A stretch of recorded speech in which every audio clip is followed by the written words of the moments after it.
최근 이스라엘을 둘러싼 전쟁이 계속 커지고 있는 양상입니다. 헤즈볼라에 대한 이스라엘의 대규모 공습이 이어지며 더 큰 전쟁으로 확산되고 있고, 가자지구를 포함한 팔레스타인과 이스라엘의 분쟁은 1년간 이어지고 있습니다. 이스라엘은 중동에서도 가장 위험한 지역으로 평가되지만, 이곳은 단순한 국제 이슈의 중심지가 아니라 성경에서 시작된 성스러운 지역이기도 합니다. 오늘은 하나님이 약속하신 축복의 땅 이스라엘이 분쟁이 왜 끊이질 않고 도대체 어떤 문제로 이렇게 비극적인 전쟁터가 되고 있는 건지 성경에 나오는 내용들을 통해 알아보려고 합니다. 성경에 따르면 이스라엘 백성들의 조상은 아브라함입니다. 아브라함은 창세기 12장에서 처음 등장하며 대략 기원전 2000년경으로 추정되는 시기에 하나님께서 아브라함에게 가나안 땅을 후손에게 주겠다는 약속을 하십니다. 이 시기 가나안 땅에는 가나안 족속을 비롯한 여러 부족들이 살고 있었습니다. 오늘날 이 가나안 땅은 바로 현대 이스라엘과 가자지구 팔레스타인 지역을 모두 포함하며 예루살렘을 비롯한 많은 성지가 이곳에 위치해 있는 곳입니다. 아브라함은 이 땅을 축복의 땅으로 여겼고, 그의 후손들은 이 약속을 가슴 깊이 새기며 신앙을 지켜나갔습니다. 하지만 그 후손들은 기근을 피해 기원전 1700년경 강력한 제국을 이루고 있던 이집트로 이주하게 됩니다. 이집트에서 이들은 한때 크게 번성했지만 결국 이집트인들의 억압과 노예 생활에 시달리게 되었습니다. 하나님께서는 결국 모세를 통해 이스라엘 민족을 구출하셨고, 시간이 흘러 약 기원전 1300년경 그들은 출애굽을 통해 약속의 땅 가나안으로 돌아오게 됩니다. 홍해의 기적을 보여줬던 모세를 따라 이스라엘 백성들은 400년 전에 다시 살던 가나안에 다시 돌아와 정착하였고, 그곳에서 자신들의 나라를 세우게 됩니다. 이곳은 성경에서 젖과 꿀이 흐르는 땅으로 묘사되며 그들의 신앙의 중심이 되었습니다.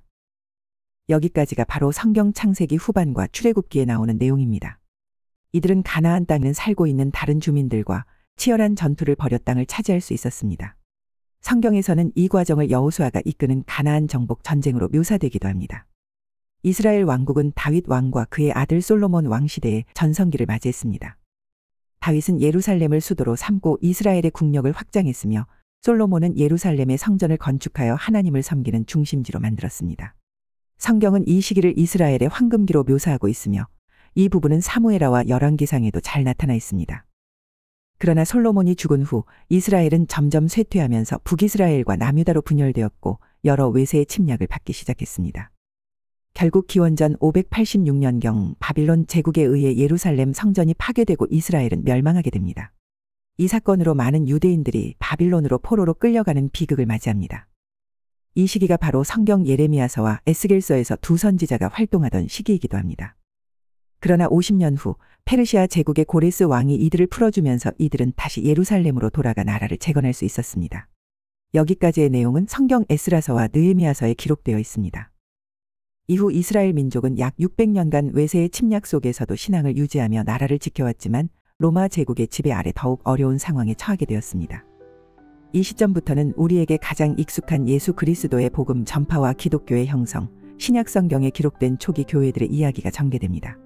수천 년간 유대인들은 전 세계에 흩어져 살았고, 그중 유럽에서는 반유대주의가 특히 팽배하여 그들은 종종 집단 학살의 대상이 되었습니다. 서기 70년경 유대인들이 로마의 반란을 일으켰고, 그 결과로 예루살렘 성전이 다시 한번 파괴되고 수많은 유대인들이 학살당하거나 포로로 잡혀가게 됩니다. 이 사건을 계기로 유대인들은 전 세계로 흩어지게 됩니다. 그럼에도 그들은 하나님에 대한 신념을 잃지 않았고, 언젠가는 다시 약속의 땅으로 돌아가리라는 믿음을 간직했습니다. 19세기 말에는 유럽, 특히 프랑스에서 반유대주의가 극에 달하게 됩니다.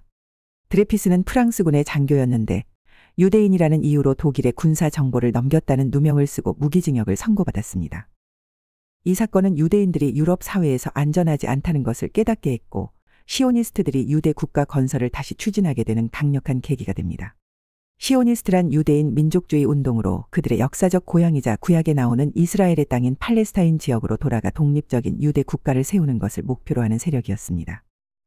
1897년 스위스 바젤에서 제1차 시오니스트 대회가 열렸으며, 이 대회에서 헤르츠는 팔레스타인 지역에 유대 국가를 건설할 것을 결의했습니다. 이 운동은 시오니즘이라 불리며 유대인들이 팔레스타인으로 이주하는 계기가 되었습니다. 이 시기에 팔레스타인에는 이미 아랍인들이 거주하고 있었지만 생각보다 평화적으로 유대인들과 함께 공존하게 됩니다. 하지만 시간이 지나면서 차츰 갈등이 발생하기 시작했고, 이 과정에서 로스차일드 가문과 같은 유대인 자본가들이 팔레스타인의 유대인 정착촌을 세우는 데 막대한 재정 지원을 하였고, 점점 더 많은 유대인들이 이 지역에 정착하게 됩니다. 그러다 또 시간이 흘러 제1차 세계대전이 일어났을 때 모든 분쟁의 씨앗이 되는 가장 결정적인 문제가 발생합니다. 오스만 제국과 싸우고 있었던 영국이 전쟁에서 승리하기 위해 아랍인들과 유대인들에게 각각 상충하는 약속을 하게 된 것입니다.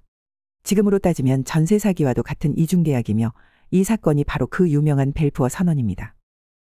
영국은 아랍인들에게 독립 국가를 세워주겠다고 약속하면서도 동시에 유대인들에게 팔레스타인 지역에 유대 국가를 세워주겠다고 약속하는 세계 역사에서 가장 큰 규모의 사기를 치게 됩니다. 그리고 이 모순된 약속으로 지금까지도 이스라엘과 팔레스타인의 수많은 사람들이 고통을 받고 있습니다. 시간이 또 흘러 제2차 세계대전이 발발했을 때 유대인들은 나치 독일에 의해 홀로코스트라는 대학살을 경험하게 됩니다. 약 600만 명의 유대인이 이 대학살에서 목숨을 잃었으며 이는 유대인들에게 큰 비극이었습니다. 전쟁이 끝난 후 세계 각국은 유대인들의 국가 건설에 대한 지지 여론이 형성되었고 1947년 유엔은 중재를 통해 팔레스타인을 유대 국가와 아랍 국가로 분할하는 결의안을 통과시켰습니다. 유엔은 최선을 다해 중재를 하여 이 땅을 유대인과 아랍인들에게 반반 나눠주었지만 기존에 알고 있던 계약과 달랐던 결정에 두 민족은 모두 불만을 가질 수밖에 없었습니다. 더 큰 문제는 다음 해인 1948년 유대인 대표 벤구리온이 이스라엘의 건국을 선포하고 아랍 국가들과의 전쟁을 시작했습니다. 이 전쟁에서 이스라엘은 크게 승리하면서 유엔으로부터 중재받은 땅 이상을 차지하게 되었고 난민으로 전락하게 된 아랍인들은 가자지구와 서안지구로 몰려가서 살게 됩니다. 이후로도 이스라엘을 중심으로 수많은 분쟁과 전쟁이 있었지만 이스라엘은 미국의 지원과 강력한 국방력을 통해 모두 승리하였고 현재도 중동의 최강자로 남을 수 있게 되었습니다. 하지만 이스라엘과 그 주변 지역을 중심으로 갈등과 전쟁이 계속되고 있으며 하마스와 헤즈볼라와 같은 과격한 극단주의 단체들의 공격을 끊임없이 받고 있습니다. 아랍의 대장으로 불리는 이란 또한 체면을 유지하기 위해 이스라엘에 계속 도발을 이어가고 있습니다. 우리가 살고 있는 이 시대에도 성경 속에서 하나님께서 약속하신 축복의 땅 가나안은 여전히 분쟁과 갈등의 중심에 서 있습니다. 성경에서 하나님은 이스라엘 민족을 선택하시고 축복의 약속을 주셨습니다. 그러나 그들은 하나님의 말씀을 따르지 않고 우상 숭배와 불순종을 반복해왔으며 그로 인해 비극적인 역사적 사건들이 발생하기도 했습니다. 성경 속에서 하나님은 반복적으로 이스라엘이 죄를 범할 때 경고하셨고 그들이 회개하지 않으면 징계를 받을 것이라 말씀하시기도 했습니다. 현대 이스라엘과 팔레스타인의 끝없는 분쟁 역시 이와 무관하지 않을 수 있습니다. 물론 역사적으로 세계 1차 대전과 영국이 주도한 벨푸어 선언, 세계 2차 대전과 나치의 홀로코스트와 같은 비극적인 사건들이 연이어 발생하여 그들을 더 힘든 공경으로 몰아넣은 것도 사실입니다. 하지만 성경은 분명 하나님의 말씀에 순종하는 자들에게 평화와 번영을 약속하셨습니다. 그 반대로 불순종과 불신앙은 혼란과 파멸로 이어진다는 것을 경고하고 있습니다. 하나님께서는 그분의 계획대로 이 땅을 이끌어 가시며 인류의 역사를 통해 궁극적인 구원과 회복을 준비하고 계십니다. 그분께서 약속하신 평화와 회복이 반드시 이루어질 것을 믿으며 성경 속의 역사를 되새기며 하나님의 섭리를 기억합시다.